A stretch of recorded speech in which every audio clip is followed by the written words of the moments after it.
प्राचीन भारत के इतिहास में हम पढ़ेंगे, इस शॉर्ट क्वेश्चन से सॉल्व करेंगे और उसका एक्सप्लेनेशन करेंगे। चलिए शुरू करते हैं। क्वेश्चन पहला। क्वेश्चन निम्नलिखित में से कौन सा एक सही सुमेलित नहीं है? इसमें जो है कौन सा एक जो है सुमेलन नहीं है? ऑप्शन ए कंबोज राजगृह या हाटक, ऑप्शन बी अस्मक पोतक या Potali, option C Surasena Kaushambi, option D Kaushal और या श्रावस्ती। कौन सा सही नहीं है? तो सही ऑप्शन सही ऑप्शन ये होगा जो है गलत आंसर सूरसेन नहीं है। ये सूरसेन मथुरा में पड़ता है, सूरसेन यहाँ पर नहीं है, मथुरा में। अब हम देखेंगे 16 महाजनपद की राजधानी व उनके वर्तमान क्षेत्र को देखेंगे। ये बहुत ही इम्पोर्टेंट है एग्जाम की दृष्टि से। इसमें से एक क्वेश्चन जरूर, एक दो या जरूर आते हैं। पहला देखते हैं अंग। अंग की राजधानी क्या है? तो चंपा है। अंग की राजधानी चंपा है। भागलपुर और मुंगेर ये बिहार में पड़ता है, बिहार में पड़ता है, ये क्षेत्र है इसके। मगध का देखते हैं। मगध का क्या होगा? गिरिब्रज, जहाँ बौद्ध भगवान की जो प्रथम बौद्ध संगीति हुई थी, ये जो है राजगृह ही हुई थी। ये पटना गया और शाहाबाद ये होगा। काशी वाराणसी कौशल श्रावस्ती अयोध्या और वर्तमान समय में ये फैजाबाद में है, गोंडा और बहराइच जिले में शामिल है। दूसरा देखते हैं वज्जी में क्या है? विदेह है, मिथिला है, तो वैशाली उत्तर बिहार के जिले पड़ेंगे। जैसे ये हमने मान लीजिए ये हमारा जो है मैप है, मैप में ये पूरब है, ये पूरब है, और ये पश्चिम हो गया, ये पश्चिम है, ये दक्षिण है, और ये जो है उत्तर है, ये उत्तर है। जो उत्तर है तो यहाँ पर क्या होगा? उत्तर बिहार कह रहे हैं, तो ये उत्तरी बिहार में होगा। मल्ल की राजधानी कुशावती या कुशीनगर है। देवरिया, कुशीनगर, बस्ती, गोरखपुर व सिद्धार्थ नगर प्रसिद्ध है। चेदी को देखते हैं। शक्तिमती बुंदेलखंड है। वत्स कौशाम्बी इलाहाबाद व मिर्जापुर शामिल है। कौशाम्बी के क्षेत्र इलाहाबाद व मिर्जापुर होंगे। अगला देखते हैं यहाँ पर जो है कुरु की राजधानी क्या है? इंद्रप्रस्थ है। हरियाणा दिल्ली का यमुना क्षेत्र के पश्चिमी के क्षेत्र में स्थित है। पांचाल, अब देखिए पांचाल है तो क्या होगा? यहाँ पर हम देखते हैं पांचाल के लिए क्या होगा। यहाँ पर मान लीजिए हमने ये चित्र मैप बना दिया, सॉरी ये गलत हो गया, मैप बना दिया, ये यहाँ बना देते हैं, ऊपर बना देते हैं, कहीं और बना देते हैं। ये जो है ये सीधा होगा, ये 13 हो रहा है। चलिए ऐसे ही देख लेते हैं। ये उत्तर पड़ेगा तो ये उत्तर पांचाल हो जाएगा, ये अहिछत्र कहलाएगा, और ये दक्षिणी पांचाल है तो कामपित कहलाएगा। और पश्चिमी उत्तर प्रदेश का क्षेत्र है। ये कौन सा है? पश्चिमी उत्तर प्रदेश का क्षेत्र है। मत्स्य देखते हैं। विराट नगर अलवर भरतपुर जयपुर के मध्य स्थित है। सूरसेन देखते हैं। मथुरा ब्रजमंडल का क्षेत्र है। अस्मक देखते हैं। पोतन या पोटल नर्मदा और गोदावरी नदियों के निकट में जो है स्थित है। अवंती को देखते हैं। अवंती अब यही भी, ये भी देख लीजिए, यहीं पर है, जो सीधा कर लेते हैं इसको, इसी को। ये पूरब हमारा हो गया, और ये जो है हमारा पश्चिम हो गया, और ये हमारा जो है उत्तर हो गया, और ये दक्षिण हो गया। यहाँ पर दक्षिण है तो यही जो है उत्तरी अवंती क्या हो गई? उज्जैनी हो गई, और यहाँ पर दक्षिणी अवंती क्या हो गई? तो महेश्वती हो गई। इसी तरीके से जो है पांचाल याद कर लीजिए। उत्तर पांचाल क्या होगा? अहिछत्र होगा, और दक्षिणी पांचाल क्या होगा? कामपित होगा। अगली देखते हैं गांधार तक्षशिला पाकिस्तान व अफगानिस्तान का पूर्वी क्षेत्र है। कंबोज देखते हैं। कंबोज है पाकिस्तान का जो है आधुनिक हजाराबाग जो स्थित है। ये कहाँ पर स्थित है? हजाराबाग में स्थित है। ये जो जो है कंबोज है, कंबोज हैदराबाद में स्थित है। अगली स्लाइड में हम देखते हैं, अगली स्लाइड हमारी है क्वेश्चन निम्नलिखित में से एक किस राजा ने अपने मंत्रियों को पशुओं पर क्रूरता पर प्रतिबंध लगाने के लिए काशी क्षेत्र भेजा था। मतलब जो है उसने प्रतिबंध लगा दिया कि सभी जानवर पर जो है अत्याचार नहीं होगा। तो वो कौन सा राजा था जिसने ये ऐसा किया था? तो वो चालुक्य राजा सिद्धराज था। क्या चालुक्य राजा सिद्धराज था? ये कौन सा राजा था? ऑप्शन बी चालुक्य राजा कुमारपाल था। ऑप्शन सी चोल राजा कुलोत्तुंग था। ऑप्शन डी कश्मीरी राजा जयसिंह था। नहीं, ऑप्शन बी होगा चालुक्य राजा कुमारपाल था। कौन सा था? कुमारपाल था। अगला देखते हैं, इंपॉर्टेंट पॉइंट में हम देखेंगे पशुओं पर क्रूरता को प्रतिबंध लगाने वाला शासक कौन था? तो कुमारपाल था। चालुक्य शासक कुमारपाल का कार्यकाल कितना था? तो 1143 ईस्वी से 1172 ईस्वी था। जैन आचार्य हेमचंद्र ने सिद्ध हेमचंद्र की रचना किसने की थी? जयसिंह ने की थी। ये प्रथम दक्षिण भारतीय राजा जिसने उत्तर भारत में मैत्री स्थापित की थी कुलोत्तुंग था, फर्स्ट था। कुलोत्तुंग प्रथम को क्या कहा जाता था? तो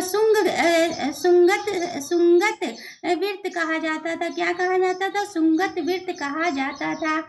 अगली स्लाइड देखते हैं, अगली स्लाइड में हमारा है क्वेश्चन किस शासक ने सिंगल द्वीप, एक सिंगल द्वीप है वो अंडमान और वहां पर अंडमान द्वीप पर स्थित है।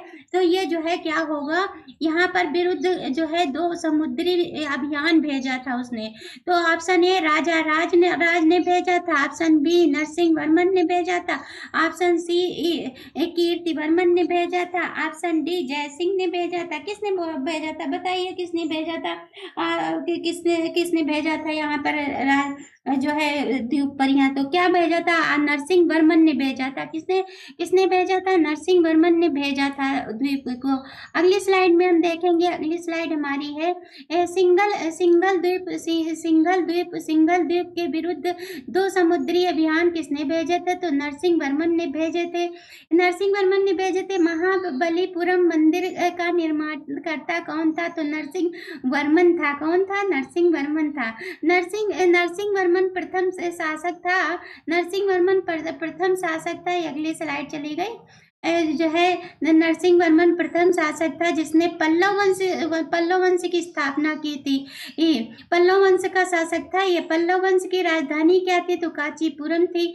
राजेश्वर के मंदिर का निर्माण करता कौन था? तो राजराज प्रथम था। चोल वंश की राजधानी कौन थी? तंजौर या तंजावर।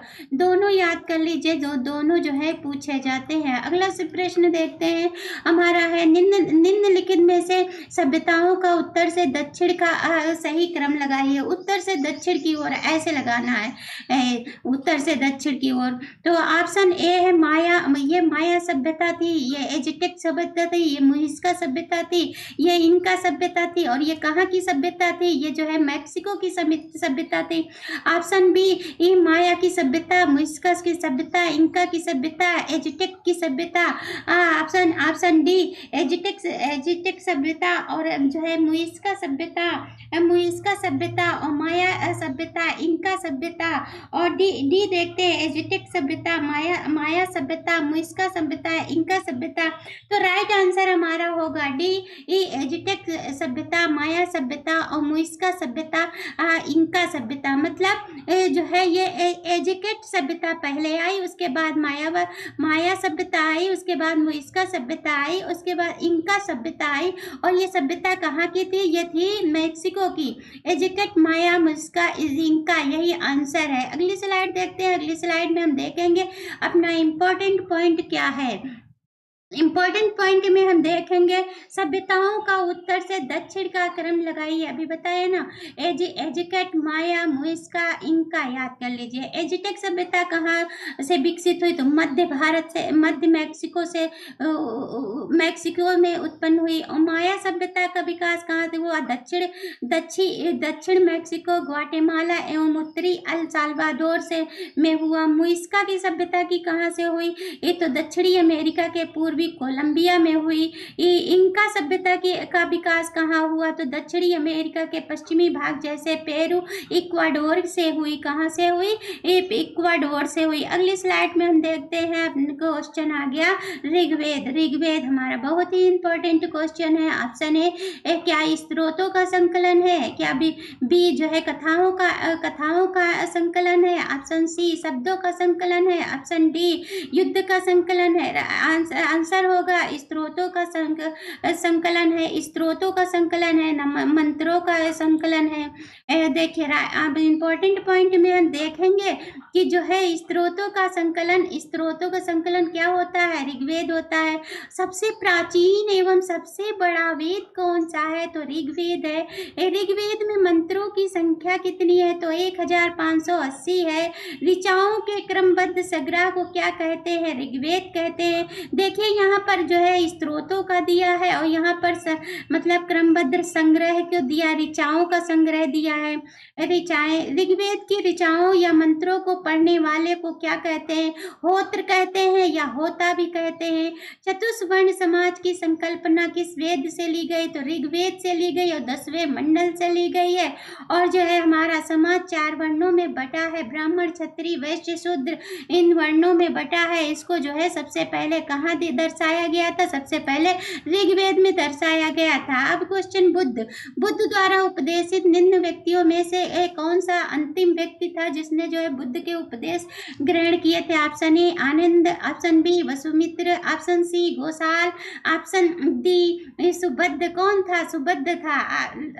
आखिरी है जो अंतिम उपदेश जिसने लिया था वो सुबद्ध था। अगली स्लाइड देखते हैं। अगली स्लाइड में हम इंपॉर्टेंट पॉइंट देखेंगे। बुद्ध द्वारा उपदेशित किया जाने वाला अंतिम व्यक्ति सुबद्ध था। बुद्ध का सबसे प्रिय शिष्य जिसके प्रयास से स्त्रियों को बौद्ध धर्म में जो है प्रवेश हुआ था।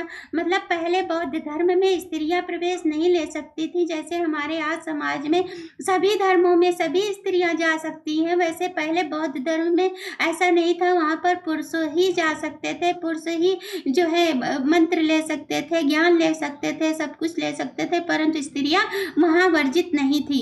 तो अब आनंद के कहने पर वहां पर स्त्रियों का प्रवेश हुआ। बुद्ध ने प्रथम उपदेश दिए थे, कहाँ पर दिए थे? सारनाथ में दिए थे और ऋषि पत्तनम में दिए थे। और बुद्ध के उपदेशों को कहा जाता है, जो प्रथम उपदेश है उनको क्या कहा जाता है? धर्म चक्र परिवर्तन कहा जाता है। बुद्ध ने सर्वाधिक उपदेश कहाँ दिए थे? तो सर्वाधिक उपदेश दिए थे श्रावस्ती में। बुद्ध ने श्रावस्ती में दिए थे। बहुत ही इंपॉर्टेंट क्वेश्चन है, आप लोग समझे या ना समझे, पर बहुत ही ये इंपॉर्टेंट क्वेश्चन है, इसीलिए तो हम दे रहे 10-10 बार, एक एग्जाम में 10-10 बार आया हुआ है क्वेश्चन। निम्नलिखित में शासकों में से किसके लिए एका ब्राह्मण प्रयुक्त क्यों हुआ है? पुष्यमित्र में, खारवेल में, गौतमी पुत्र में, सुदर्शन में। तो ये राइट आंसर है, गौतमी पुत्र में जो है जो वर्णित है अभिलेख में। एका ब्राह्मण की उपाधि किसकी थी? जो एका ब्राह्मण की उपाधि है ये किसको मिली थी? गौतमी पुत्र सतकर्णी को मिली थी। गौतमी पुत्र सतकर्णी ने पराजित किया था शासन नहपान को पराजित किया था। गौतमी पुत्र सतकर्णी ने किसको पराजित किया? शक शासक नहपान को पराजित किया। शुंग वंश का संस्थापक पुष्यमित्र था। हाथी गुम्फा अभिलेख का संबंध है खारवेल से है। खारवेल शासक कहाँ का था? चेदी वंश का राजा था। ये कौन था? चेदी वंश का राजा था। क्वेश्चन नंबर, समुद्रगुप्त के प्रयाग प्रशस्ति वाले स्तंभ पर निम्नलिखित में से किसका लेख मिलता है? जो प्रयाग प्रशस्ति जो हमारा इलाहाबाद अब है वही प्रयाग प्रशस्ति है, उसमें किसका वर्णन है? ऑप्शन ए जहांगीर का, ऑप्शन बी शाहजहां का, ऑप्शन सी औरंगजेब का, ऑप्शन डी दारा सिंह का। तो जहांगीर का था, उसमें वर्णन जहांगीर का था। चलिए पढ़ लेते हैं उसके विषय में। प्रयाग प्रशस्ति बहुत ही वेरी इंपॉर्टेंट है। प्रयाग प्रशस्ति का अभिलेख का संबंध है तो समुद्रगुप्त से है। प्रयाग प्रशस्ति की रचना किसने की थी तो हरिसेन ने की थी। प्रयाग प्रशस्ति अभिलेख में किसका उल्लेख मिलता है तो जहांगीर का मिलता है। अब ये संबंधित किससे है, समुद्रगुप्त से संबंधित है। समुद्रगुप्त को क्या कहा गया था, समुद्रगुप्त को भारत का नेपोलियन कहा गया था, नीचे दिया भी है। और समुद्रगुप्त का उसमें जो है प्रयाग प्रशस्ति में किसका वर्णन मिलता है, जहांगीर का मिलता है। प्रयाग प्रशस्ति अभिलेख कहाँ पर है, कौशाम्बी में है, कौशाम्बी में है। परम भागवत किसको कहा गया है, परम भागवत की उपाधि धारण करने वाला प्रथम शासक कौन था तो समुद्रगुप्त था, जिसको भारत का नेपोलियन कहा गया। हरिसेन किसके दरबारी कवि थे तो समुद्रगुप्त के थे। समुद्रगुप्त किसका उपासक था तो भगवान विष्णु की उपासना समुद्रगुप्त किया करता था, भगवान विष्णु का पुजारी था। अगला सवाल देखते हैं। अगला हमारा है एक क्वेश्चन, निम्नलिखित में से कौन सही सुमेलन नहीं है। आजकल एग्जाम में यही नहीं करके पूछ देते हैं तो लगाना हमको नहीं आता है। क्वेश्चन ऑप्शन ए कुषाण जो थे ताम्र स्वर्ण एवं जो है ताम्र का निर्माण किया था। ऑप्शन बी जो है क्या है, ऑप्शन बी है स्वर्ण एवं रजत। ऑप्शन सी है सातवाहन सातवाहनों ने स्वर्ण का निर्माण नहीं किया था। सातवाहनों ने शीशे के सिक्के चलाए थे और उन्होंने जो है शीशे के सिक्के और वो जो है प्रोटीन के सिक्के चलाए थे। कलचुरी ने चलाए थे, हाँ चलाए थे, स्वर्ण एवं रजत एवं ताम्र के सिक्के चलाए थे। ये देखिए कुषाण, याद कर लीजिए, फिर से देख लीजिए। कुषाण वंश के शासकों ने जो है स्वर्ण एवं ताम्र के सिक्के चलाए। गुप्त वंश के शासकों ने स्वर्ण एवं रजत के सिक्के चलाए। सातवाहन ने इन्होंने चलाए थे प्रोटीन के और जो है शीशे के चलाए थे। कलचुरी ने चलाए थे रजत एवं ताम्र के सिक्के चलाए थे। इन्होंने जो है ताम्र के सिक्के चलाए थे। अगली स्लाइड में हम देखते हैं सातवाहन ने कौन से सिक्के चलाए थे। देखिए इंपॉर्टेंट पॉइंट में दिया हुआ है, शीशा एवं प्रोटीन का चलाए थे। कुषाण वंश के शासकों ने जो है स्वर्ण एवं ताम्र के चलाए थे और गुप्त वंश के शासकों ने स्वर्ण एवं रजत के चलाए थे। कलचुरी ने जो है स्वर्ण एवं रजत ताम्र के चलाए थे। यही आंसर दिया हुआ है। अब ये देख लेते हैं, ये भी देख लेते हैं, इंपॉर्टेंट पॉइंट है। कुषाण मूल रूप से पश्चिमी चीन के क्षेत्र में से संबंधित थे। कहाँ थे, जो पश्चिम दिशा में जो चीन का है उससे संबंधित थे। उन्हें युहाचिस के नाम से भी जाना जाता था। भारत में पहली बार शुद्ध सोने के सिक्के कुषाण वंश ने द्वारा जारी किए गए थे। जब भारत में शुद्ध सोने के सिक्के जारी हुए तो ये जो है जारी हुए थे शुद्ध सोने कुषाण वंश के शासकों ने जारी किए थे। और कुषाण वंश का पहला महत्वपूर्ण शासक कौन था तो कुजुल कडफिसेस से था और कडफिसेस प्रथम था। ये कनिष्क ने 78वीं ईस्वी में सिंहासन की स्थापना की और फिर एक नए युग की शुरुआत कर दी, जिसे हम शक संवत या शक्काल के नाम से भी जानते हैं। कुषाण वंश का सबसे बड़ा राजा कौन था तो जम्मू और कश्मीर गरसरीन के पास हरवान कुंडलवंत था। चौथा बौद्ध परिषद को बुलाने का श्रेय जो है कनिष्क को जाता है। इसी के काल में जो है चौथी जो है वो हुई थी, क्या हुई थी, बौद्ध संगीति। इस परिषद में बौद्ध धर्म को दो अलग अलग उसमें बांट दिया गया, एक हीनयान में और एक महायान में बांट दिया गया। कनिष्क को मूर्तिकला गांधार और मथुरा स्कूलों के संरक्षण के लिए भी जाना जाता है। कनिष्क के प्राचीन भारत के विरुद्ध प्रसिद्ध चिकित्सक चरक का भी संरक्षण था। सर्वाधिक सोने के सिक्के जारी किए थे, किसने जारी किए थे, गुप्त शासकों ने। देखिए सोने के सिक्के जारी किए थे गुप्त शासकों ने और जो है यहाँ पे चांदी का दिया है, खैर, और चंद्रगुप्त द्वितीय ने जारी किया था। चांदी के सिक्के चंद्रगुप्त द्वितीय ने जारी किया था। और सोने के सिक्के जब प्रथम गुप्त काल में जारी हुए थे, कब जारी हुए थे, गुप्त काल में जारी हुए थे। क्वेश्चन अगला देखते हैं। अगला है हमारा निम्नलिखित में से किसका शिखर द्रविड़ शैली में बना हुआ है। ये जो है भीतरी गांव का मंदिर, यहाँ पे मात्रा नहीं चढ़ी हुई है, भीतर गांव का मंदिर। दूसरा ग्वालियर का टेली मंदिर। कंदरिया महादेव का मंदिर, ऑप्शन डी ओसिया का मंदिर कौन सा इस शैली में बना हुआ है? तो ग्वालियर का तेली मंदिर बना हुआ है। कौन सी शैली में? द्रविड़ शैली में बना हुआ है। और जो है ग्वालियर का तेली मंदिर जो है शिखर बना है तो द्रविड़ शैली का बना हुआ है। और भीतरी गांव मंदिर कानपुर उत्तर प्रदेश में पड़ता है। किस शैली का बना हुआ? तो नागर शैली का बना हुआ। कंदरिया का महादेव मंदिर जो है बना हुआ है नागर शैली का बना हुआ। दशावतार मंदिर किसका बना है? नागर शैली का बना हुआ है। सास बहू का मंदिर जो है ग्वालियर मध्य प्रदेश में पड़ता है, यह नागर शैली और पंचायत शैली का बना हुआ है। औसैया मंदिर का जो है बना हुआ है राजस्थान में है, जोधपुर में है। मारू शैली का बना हुआ है। किसका बना है? महामारू शैली का बना हुआ है। क्वेश्चन अगला देखते हैं। हाथी दांत का पैमाना हड़प्पीय संदर्भ में मिलता है। Option A Kalibangan, option B Lothal, option C Dholavira, option D तो बनावली राइट आंसर है लोथल में मिलता है। ये लोथल जो है उस समय का बंदरगाह है। अब इम्पोर्टेंट पॉइंट देख लेते हैं। इम्पोर्टेंट पॉइंट हमारा है हाथी दांत का पैमाने का साक्ष्य कहाँ से मिला है? लोथल से मिला है। और लोथल कहाँ पड़ता है? राजस्थान में पड़ता है। और ये बंदरगाह भी है। एक जुते हुए खेत एवं नक्काशीदार ईंटों का प्रमाण कालीबंगा से मिला है। मोहनजोदड़ो की सबसे बड़ी इमारत कहाँ पर है? अन्नागार में है। भारत का सबसे बड़ा हड़प्पी स्थल कहाँ है? राखीगढ़ी में है। अग्निकुंड का साक्ष्य कालीबंगा एवं लोथल में है। सिंधु सभ्यता सुरकोटदा से मिलता है। कहाँ से मिलता है? लोथल और सुरकोटदा से मिलता है। अब अगला देखते हैं चंपा। देखिए इस तरीके से सवाल आता है। चंपा किस मतलब जनपद पूछ दिया, उलट के पूछ दिया है इसको। तो अंग थी चंपा की राजधानी, अंग थी ये जो है राजधानी अंग थी। अगली स्लाइड में देखते हैं। प्लीज हमारे चैनल को लाइक, शेयर, कमेंट और सब्सक्राइब अवश्य कर दिया करें। धन्यवाद।